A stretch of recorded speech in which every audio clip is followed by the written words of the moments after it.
various subjects right from when you were a child, science, philosophy, religion, yoga, like that. And a lot of people, when they read a lot, they get more and more confused. And many of them, even if they had spiritual inclinations in the beginning, modern philosophy, modern science usually pushes God out of the picture, so they end up agnostic or atheistic. What is it that kept you focused on meeting God face to face? And it was my early experience. It was my early experience and my strong faith that this was possible, because Jesus was talking to God. And he says quite clearly in the Bible that everything that I'm doing, you will also do, even better than me. He says that. So I had faith in that. And also, science wasn't convincing. And the reason it wasn't convincing is that the scientists that I met were not very advanced people. Especially, they didn't have a developed sense of artistic aesthetics or spiritual philosophy. And I distrusted this idea that science is against religion. Because I could see that in religion the actual solution was there on a human level. You may have some solution in an equation on the blackboard, but if you can't apply it to your life and make your life better, then it's a very limited value. It's just external. I was never impressed by people with money.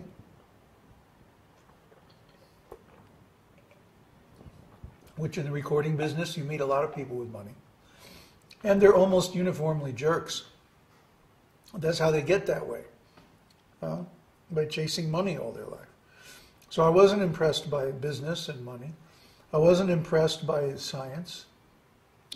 I could see that a lot of the spiritual teachers were bogus, most of them. And the ones who weren't were honest and said, well, we don't know. I can't tell you how to see God face to face. I can't do it myself. I don't know. So I was looking for a teacher and looking for a teacher. And I wish I could say, the moment I saw Prabhupada, I knew. But I'm not going to shine you on. I didn't know. It took me a long time to figure out. In fact, some of the things that I read about Prabhupada, the things I read by Prabhupada were very nice and balanced. But when the devotees start talking about Prabhupada, it seemed very pompous and exaggerated to me. Of course, now I realize that it wasn't, actually. But from my point of view, from a relative point of view, it seemed that way in the beginning. So I think, in our group, we want to be very careful with promoting this kind of fanaticism.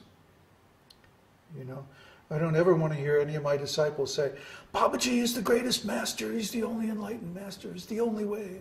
You have to surrender to Babaji. Please. You're just going to, by that kind of an approach, you're just going to push intelligent people farther away. What you have to do is present a balanced approach. Look, you can get this from science, you can get this from philosophy, you can get this from art, and you can get this from religion. But the Vedic esoteric teaching encompasses all of this, plus it has this transcendental aspect that you can't get anywhere else. That'll make sense to people. That's a balanced presentation. Because we know we can get certain benefits from these things. That's why they exist. So we can't just reject them and say, this is the only way. That's fanaticism. And I think the devotees' fanaticism kind of turned me off in the beginning. But then the more I investigated different things, and especially the more I read about Srila Prabhupada's teaching, the more I became favorable. But even then, I had a hard time surrendering. It wasn't until after I read Krishna book. Krishna book is really what did it for me. I had read Ishopanishad and Bhagavad Gita as it is, and some other small books that were published around that time. But the thing that really did it was when I read Krishna book. Because Krishna book explains who is Krishna. And we see here's Krishna playing in the forest and dancing and playing the flute and, enjoying with his friends and like that. And I go, yeah, this is God. Huh? God doesn't work. He's not an old man with a big thick book sitting on this throne damning people to hell for eternity. That's a horrible idea. No, God is ever youthful. He is having fun with his friends eternally without any limit. Huh? That's God. Okay, I can relate to that. So once I read Krishna book, then very quickly finished up my taste for material enjoyment, material activity, and I said, okay, now it's time to surrender. So once you moved into the temple and you were making the transition from material life to the life of a devotee, what difficulties did you face, inner and outer? Oh, I could see that the temple authorities were bogus. Srila Prabhupada's Bhagavad Gita, as it is, includes a very clear description of the modes of material nature. And if you're going to lead people in spiritual life, you have to be situated in the mode of goodness. But I could see that the leaders of the temple were actually in the mode of passion, or even ignorance. Because they were very ambitious, they were attached to money and women and power and position, fame and glory and all that kind of stuff. They used deception to manipulate people. They were addicted to politics, sense gratification. I mean, I knew several temple presidents, for example, that had more than one wife. The temple president where I first joined, he had 2 wives. At the same time? Yeah, and 2 Mercedes. That's the first thing Prabhupada told him when Prabhupada visited that center. He said, like, lose the Mercedes. So, you know, I could see the leaders were, oh yeah, and then they were proudly giving me the tour of this illegal business they were running on the side, you know, showing off, oh, look how smart we are, we made this illegal business.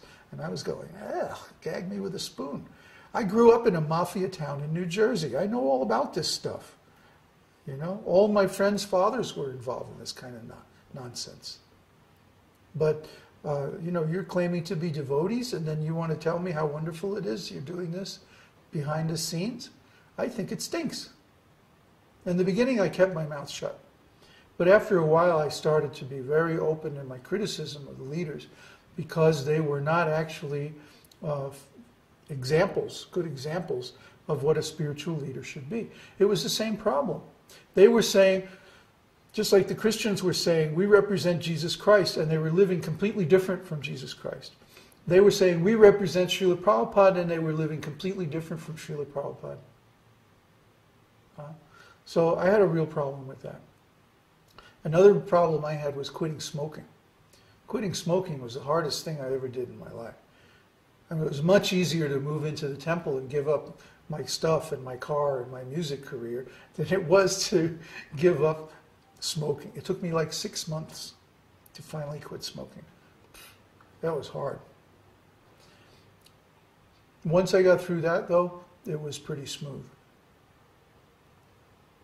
And along this path, as you grew as a devotee, what were your sources of inspiration and strength? Vishnu John Swami. After I was at the Miami temple for almost a year, Vishnu John came and spent the winter there. Well, the winter in Florida is only like a week long.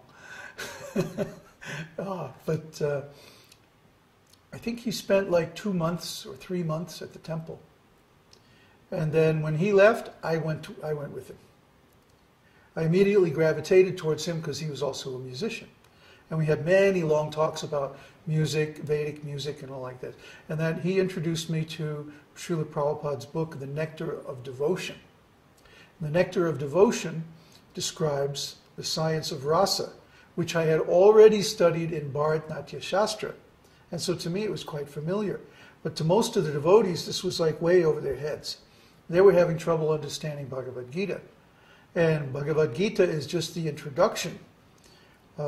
The Bhakti Rasamrita Sindhu, which is the original book that Nectar of Devotion is based on, is a very elevated, highly intelligent analysis of Srimad Bhagavatam.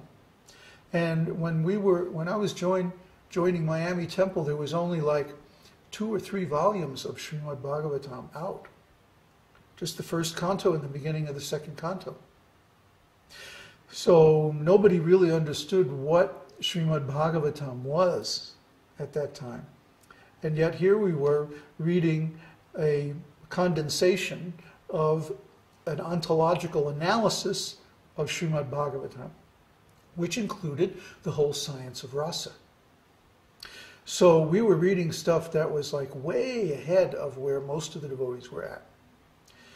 I spent 1.5 years on the road with Vishnu John, and that's about the time that Tamal Krishna came back from India, unauthorized.